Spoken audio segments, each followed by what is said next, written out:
Hello friends, मैं हूं doctor Jitendra Jingar, professor and head department of psychiatry, Gitanjali medical college and hospital, Udaipur. 4 October से 10 अक्टूबर तक पूरे विश्व में विश्व मानसिक स्वास्थ्य सप्ताह मनाया जाता है, जो कि मानसिक बीमारियों के बारे में जागरूकता फैलाने के लिए ये मनाया जाता है।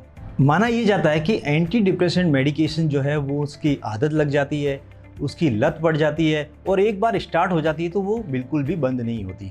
देखिए, ऐसा है कि ये अवधारणा है, इसमें बिल्कुल भी सच्चाई नहीं है।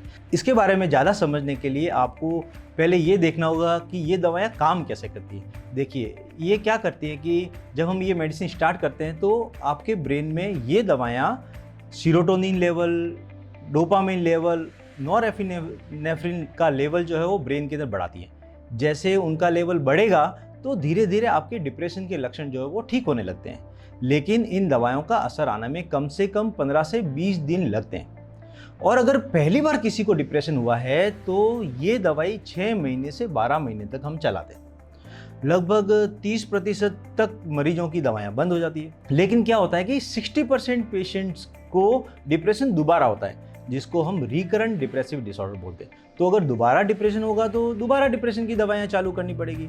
तो जिन लोगों को आरडीडी, रिकरेंट डिप्रेसिव डिसऑर्डर होता है, उनको डिप्रेशन की दवाएं और लंबी चलती, जैसे 2 साल 4 साल तक भी चलती। तो देखिए, ऐसा है, मैं आपको और उदाहरण देके बताता हूँ। जैसे किसी को डायबिटीज़ है, अब वो डायबिटीज़ की मेडिसिन ले रहा है, तभी तो उसका ब्लड शुगर लेवल नॉर्मल है। जैसे किसी को ब्लड प्रेशर की बीमारी है तो वो एंटी हाइपरटेंसिव मेडिसिन लेता है, बीपी कम करने की दवाई लेता है, तभी तो उसका जो है वो ब्लड प्रेशर जो है वो नॉर्मल रहता है।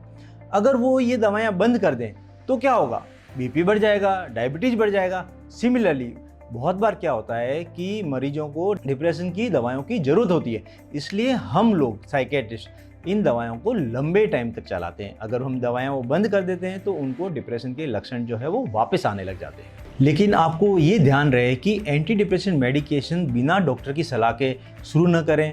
ऐसा नहीं है कि आपने एक बार डॉक्टर को दिखाया और 4 महीने से 6 महीने से आप एंटी डिप्रेशन की दवाएं जो वो खा रहे हैं बिना डॉक्टर के कंसल्टेशन से, तो ऐसे में आपको नुकसान हो सकता है। तो एक ही सलाह रहेगी कि आपको जब डिप्रेशन है, डॉक्टर को दिखाइए, एंटी डिप्रेशन मेडिकेशन लीजिए, लेकिन बिना सलाह के आप उन दवाओं को कंटिन्यू नहीं करें। Thank you so much.